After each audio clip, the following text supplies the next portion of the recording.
we reach the end of the trail. And what I find is even more astonishing.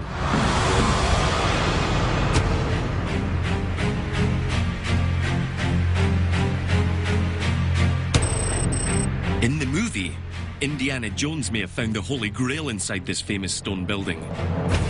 But I found my own sort of grail on the outside of it. An 11-foot tall urn, carved at the highest point in the center of the monument. An urn is a vessel used to give and receive water, just like the staff of Moses. And here's an 11-foot tall one, carved in the most prominent spot, right in front of us. But time has eroded most of the carvings. So I'm going to need help from a Nabatean elder that Kinga contacted earlier. Ashley, nice to meet you. Thank you for giving us your time. Come to you. He's very knowledgeable about this whole area. Hopefully he can help connect the giant carved urn to the staff. I am seeking the staff of Moses. Could you tell me about the urn? It's in very bad shape. This monument carved by the Nabatean, it was a symbol for water from Moses Spring. That's exactly the kind of clue I'm looking for. Moses' spring could quite literally be a reference to Moses' staff, the source of the Nabateans' secret of secrets. If we find the area that supplied Petra's water, we may find evidence of the staff. The Nabateans were masters at finding water, yes? They collected every drop of rain. Yeah. They brought their water from Moses Spring right to the top of Wadi Musa. Wadi Musa means Valley of Moses, the ancient name for this area. The pieces are starting to fall into place. If Moses' spring was said to be at the top of the Valley of Moses, we need to find a mountain where the staff of Moses could have been used to spring forth water. Just like the mountain that led us to the oasis at Kadesh Barnea. Can I see the spring of Moses, Moses' spring? Nobody knows where's Moses Spring. My grandfathers, they believe at Aaron Mount. What is Aaron Mount? The people of Wadi Musa, they used to visit that mount. It's 1,336 meters above the sea level. So it is the highest place here? Yes, the highest point in this area. How do I get there? Just from here, through this canyon down, put that point between your eyes and go to that mount, the highest point. Look, thank you. Welcome. That is very helpful. Welcome.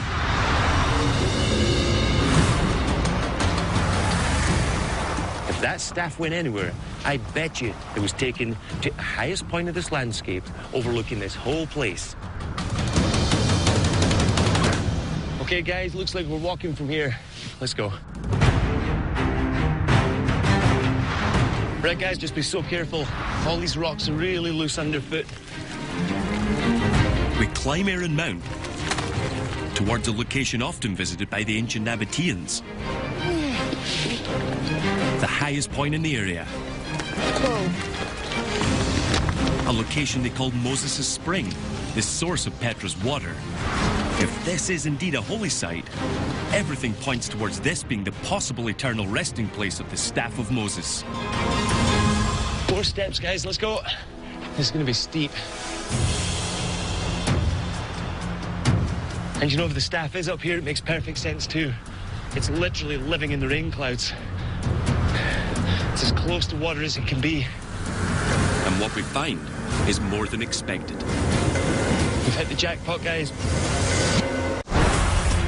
Our quest for the legendary Staff of Moses has led us to the highest mountain of Petra, where remarkably there's an ancient temple at the summit.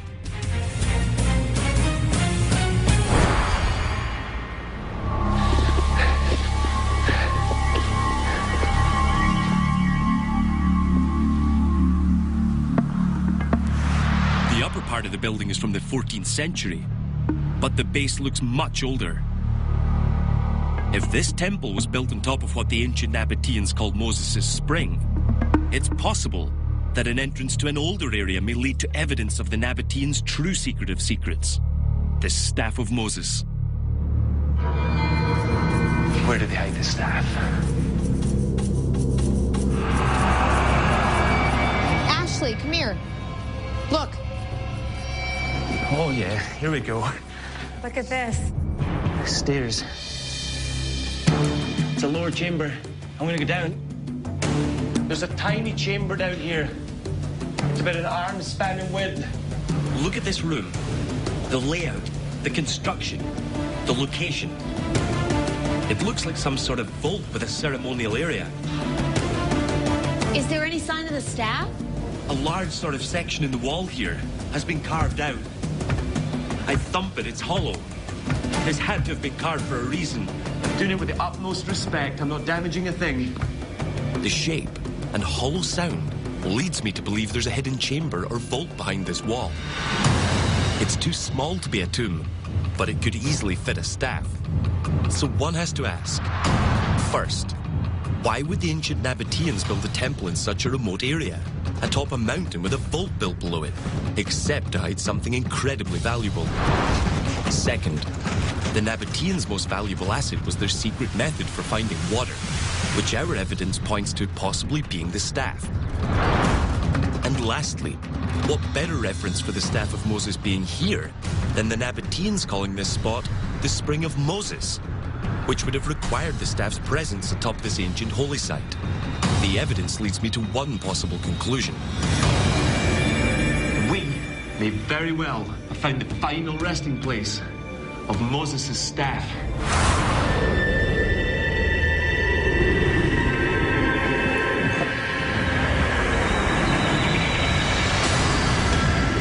The view's gone completely. Until 5 minutes ago, It was clear completely. clear as a whistle. Now this has come about as... You know me, I ain't a spiritual guy.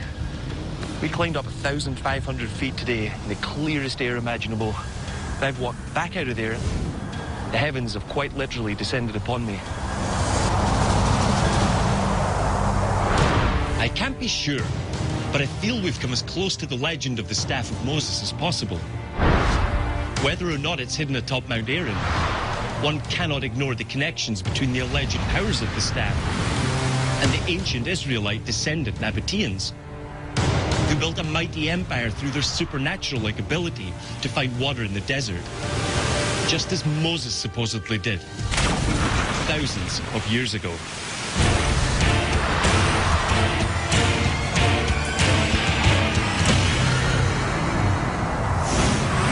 For thousands of years, world leaders have fought for control of the legendary Stone of Destiny, an artifact believed to be so essential for ruling over nations that it's actually still used today to coronate the kings and queens of England.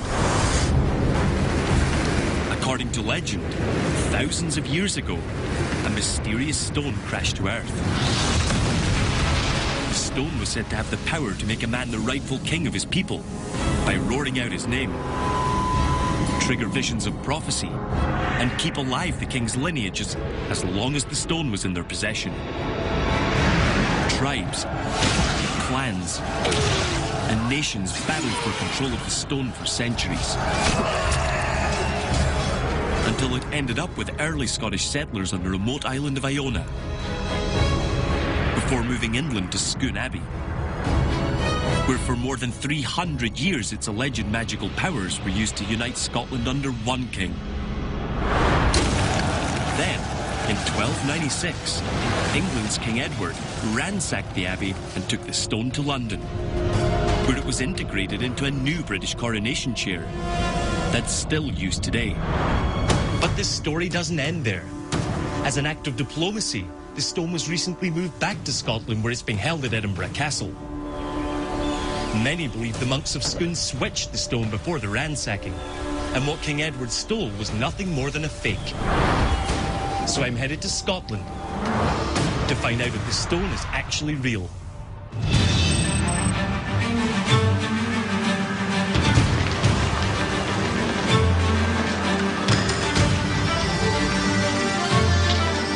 My first stop is Edinburgh Castle, to examine the stone up close and speak with its guardian, to find out what he knows about the monks of Scone possibly switching and hiding the real Stone of Destiny.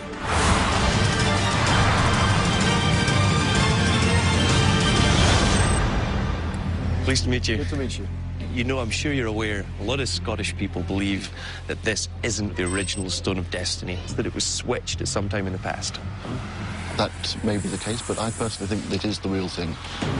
One of the main legends to support the idea that the stone was switched is that in 1296, when Edward came up to take the stone from the Scots, the monks of Scone had 2 months' notice that he was coming. Why would the monks of Scone, protecting the king-making chair of the Scots, happily give it away? Surely there's a chance there to make a replica. What about the legend that when Edward came in 1296, he arrived and he went away with a stone, but he returned 2 years later and tipped over every single stone of Scone? Why did he return to Scone if he'd happily walked away with a stone 2 years prior? That's a line of argument. What I'd love to do now is for us to go up, spend 5 minutes with the guys, get some images of this. Actually, I don't want to disappoint you, but I'm afraid that the cameras can't come. That you need permission to film in this, and you're not allowed to. How long would it take to get the permission to get in there with the camera? I've been involved with this for decades now, and I can't think of an occasion we've given permission. Can I go up myself and see this? Yes, it's just that the film cameras can't go. Guys, you're just going to hang out here until I get back. All right. 5 minutes. Don't okay. touch anything.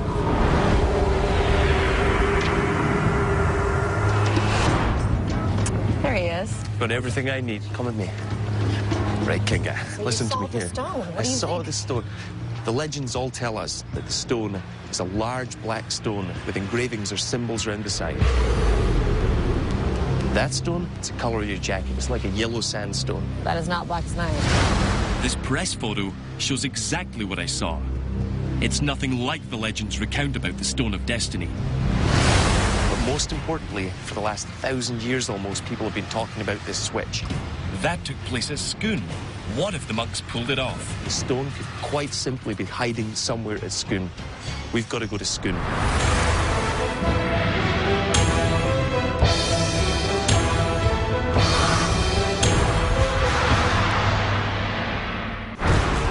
Our search for the Stone of Destiny took us to Edinburgh Castle, where we concluded that the stone there appears to be a fake. We're now at Scone Palace, where the Stone of Destiny last displayed its alleged powers, before King Edward attacked here in 1296.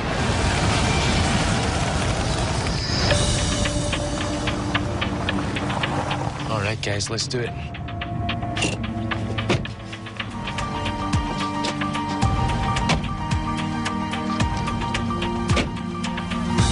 Wow, this is quite spooky, isn't it? This is Moot Hill. Moot Hill is the coronation site of the Kings of Scotland, where the stone was actually used to make the kings. You can see this slight rise here with the chapel on top. They used to put mud or earth from their local region into their boots.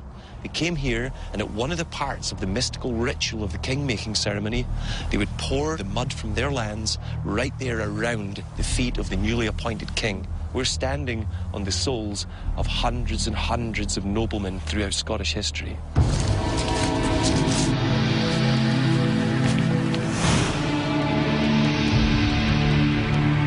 We searched the grounds for clues related to the stone.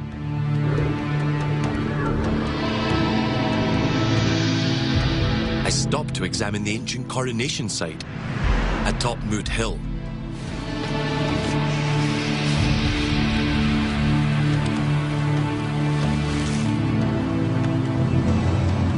This is a replica of the one I saw in Edinburgh. This is the unoriginal, correct? Yep, exactly. It looks nothing like the legends recount it. There's been a large black stone about this long, about so wide. There's no symbols on the sides here. This is a replica of the one I saw in Edinburgh. I've arranged to meet with Lady Stormont, whose family of earls, duchesses and lords has owned Scone Palace and its grounds for over 400 years. If anyone can tell us about the stone, she can. And can I ask you the straight question? You know, we're looking for the original Stone of Destiny based on the premise that the stone in Edinburgh Castle, which this is a replica of, was switched at some time in the past. I mean, do you believe the stone in Edinburgh Castle is the true Stone of Destiny that was used here at Scone?